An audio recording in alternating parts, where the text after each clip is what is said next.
బ్రహ్మ విష్ణు మహేశ్వరులే కాదు, పరబ్రహ్మ అంటే ఈ విశ్వాన్ని మొత్తానికి మూలమైన పరబ్రహ్మతో సమానము. అసలు ఈ పరబ్రహ్మ ఏంటనే తెలుసుకుంటమే ఈ చాతుర్మాస వ్రతం యొక్క లక్ష్యము. ఈ పరబ్రహ్మ అంటే ఏంటి, ఎలా ఉంటుంది పరబ్రహ్మ, మనమే పరబ్రహ్మం. మనం ఏంటంటే పరబ్రహ్మం, మనం ప్రతి ఒక్కడు పరబ్రహ్మ. ఎక్కడున్నారండి పరబ్రహ్మ అంటే మీ బొడ్డుకు జానుడే పైన మీ బొట్ట నేనంత రూపంలో మీ కళ్ళ కనపడకోకుండా ఆత్మస్వరూపం ఉంటుంది. ప్రతి వ్యక్తిలోనూ, ప్రతి జంతువులోనూ ఉంటుంది, ప్రతి ప్రాణిలోనూ ఉంటుంది. ఎవరైతే దాన్ని నిరంతరం తపస్సుతోటి దాన్ని ప్రజ్వలింపజేయగలుగుతారో వాళ్ళు దైవీ స్వరూపులై దైవీయంతో సమానమైపోతా ఉంటారు. దైవశక్తిని పెంపొందించే క్రమంలోనే ఈ మంత్రానుష్ఠానం చేస్తాం. ఈ మంత్రానుష్ఠానం ఇదో బీజాక్షరాలు ఉంటాయి అన్నమాట. లక్ష్మీ గణపతి యొక్క బీజాక్షరం, లక్ష్మీ గణపతి యొక్క మంత్రం యొక్క కొంత వివరణ మీకు తెలియకొస్తే ఇదిలో జరగబోతుంది కాబట్టి. ఎందుకంటే విజ్ఞానం అనేది మనకి అజ్ఞానాన్ని తొలగిస్తాం, చీకటి తొలగిస్తుంది విజ్ఞానం, అదే వేదం. ఈ లక్ష్మీ గణపతి ఏంటంటే ఓం శ్రీం హ్రీం క్లీం గౌం గం గణపతయే వరవరదే సర్వజనమే వసుమానాయ స్వాహ. దీంట్లో శ్రీం ఓం అనేది మీ అంతగా తెలుసు. ఈ విశ్వవ్యాపితమైన ఈ ప్రపంచాన్ని, సృష్టిని ఆ ఓం అనే అక్షరంలో నుంచి వచ్చింది. ఈ ఓం అనే అక్షరం హిందువులు ఒక్కలే కాదు, ఈ ప్రపంచంలో ఉన్న చాలా మతాలు, బౌద్ధ మతం కాడి నుంచి, సిక్ మతం కాడి నుంచి, గ్రీక్ మతం కాడి నుంచి ఆ చాలా మతాలు కూడా ఈ ఓంకారాన్ని ఒప్పుకుంటాయి. ఈ ఓంకారం తర్వాత శ్రీం అంటే లక్ష్మీ బీజం.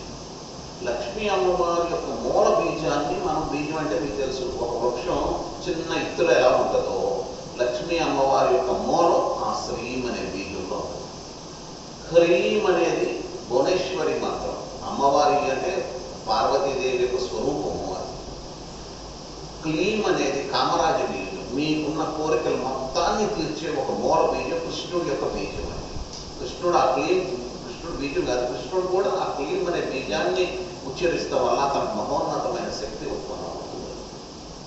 గ్లౌ, ఈ మధ్యకాలంలో మీరు పవన్ కళ్యాణ్ గారు ఏదో వారాహి యాత్ర చేస్తారు, వారాహి మంత్రం చేస్తారు, వారాహి దేవుని. ఈ గ్లౌమ్ అనేది వారాహి మంత్రం అన్నమాట. వారాహి మంత్రం అంటే సాక్షాత్తు మనకి సింహాచలంలో ఉన్న లక్ష్మి, వరాహ లక్ష్మీ నరసింహస్వామి పురుష రూపంలో ఉన్నప్పుడు ఎట్లాగో స్త్రీ రూపంలో ఉన్నప్పుడు ఆ గ్లౌమ్ అనేది వారాహి మంత్రం. గమ్ అంటే గణపతి. గణపతి ఏమీ తెలుసు, వరవరదే త్వర త్వరగా వశమానాయ స్వాహ, మొత్తం ప్రపంచాన్నంతటినీ నాకు వశం చెయ్యి అనేది ఈ మంత్రం యొక్క మూలం. దీంట్లో మేం అనేది మూలాక్షరం. ఇట్లా ఈ అక్షరం దీన్ని మా గురువుగారు ఎప్పుడో మాకు 45 ఏళ్ల క్రితం ఎప్పుడో ఇచ్చారు. ఆయన ఇచ్చినప్పుడు ఏదో మనం చేస్తాం వస్తే మన ధర్మం అనుకున్నాం, చేసాం. దాన్ని విపరీత ప్రతిసారి కోట్లు ఆయన ఉండగానే చేసాం. మా గురువు గారు ఏం చేసావా అయితే మళ్ళీ కూర్చుని ఒక 5 లక్షలు చేయాలి, మళ్ళీ 5 లక్షలు చేసినాక 5 లక్షలు అయినా మళ్ళీ 1 లక్ష చేయాలి.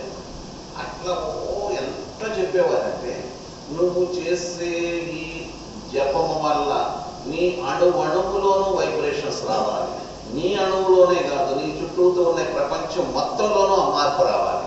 నువ్వు అడుగుపెట్టిన ప్రతి చోట ఆ మార్పు కనిపిస్తేనే నువ్వు సిద్ధి పొందినట్టు మంత్రంలో. లేకపోతే నువ్వు మంత్రంలో ఎక్కడో పొరపాటు జరుగుతుంది, బీజాక్షరం జపంలో కానీ, నీ నియమాల్లో కానీ, నీ ఉచ్చారణలో కానీ ఎక్కడో పొరపాటు జరుగుతుందో నువ్వు ఎమ్మడే దాన్ని రెక్టిఫై చేసుకోవాలి.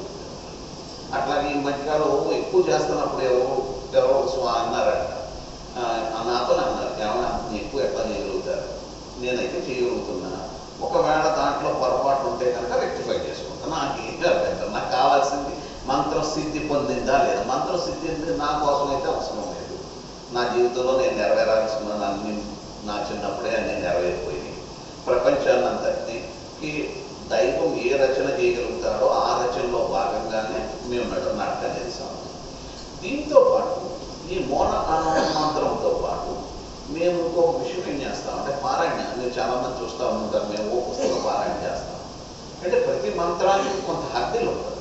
అంటే మన మంచినీళ్ళ బాటిల్లో కనుక గొంతుకు ఎట్లయితే చిన్నగా ఉంటుందో అట్లా మంత్రం ఒక చోట బిగుసుకుపోదు. దాన్ని పెట్టుకోకుండా దాన్ని విస్ఫోటన చేయటం కోసం విష్ణు సహస్రనామం, లలిత సహస్రనామం ఇవి కూడా చేస్తామని చెప్తున్నారు.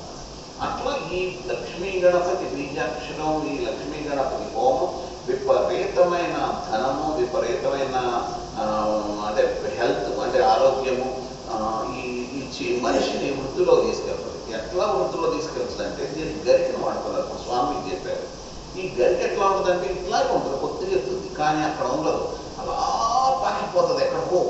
దానికి చావనేది ఉండదు, ఎక్కడికెక్కడికో ఎక్కడెక్కడ ప్రతి కణంలో నుంచి కొత్త కణం, కొత్త కణంలో నుంచి కొత్త కణం, కొత్త కణంలో నుంచి కొత్త కణం. అలాగే మీరు కూడా, మీరు, మీ పిల్లలు, మీ వంశము, మీ వ్యాపారము ఒకరి తర్వాత ఒకటి, ఒకరి తర్వాత ఒకటి, ఒకరి తర్వాత ఒకటి, ఒకరి తర్వాత అలా విస్తరించిపోతూ ఉంటుంది అన్నమాట.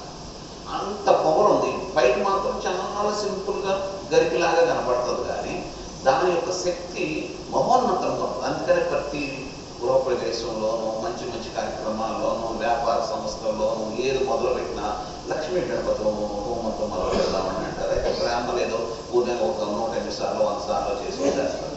కానీ దీనికి ఏం చేయాలంటే అక్షర లక్ష చేయాలి. 27 లక్షలు దీని, 27 అక్షరాలు దీని అక్షర లక్ష చేస్తాము, కోట్లు కోట్లు చేస్తాము. అట్లా చేసినప్పుడు దాని దశాంశం తర్పణం, మీరు చూసే ఉంటుంది, తర్పణం చేయాలి. అలా పాలతోటి ఆ లక్ష్మీ గణపతి యంత్రం మీద తర్పణం చేసి దాని దశాంశం హోమం చేస్తాం అన్నమాట. అందరికి ఆహారం. ఈ హోమంలో చెరుకుగడ్డలు అన్నీ ఉపయోగిస్తూ జరుగుతుంది. మీరందరం పాల్గొనవచ్చు.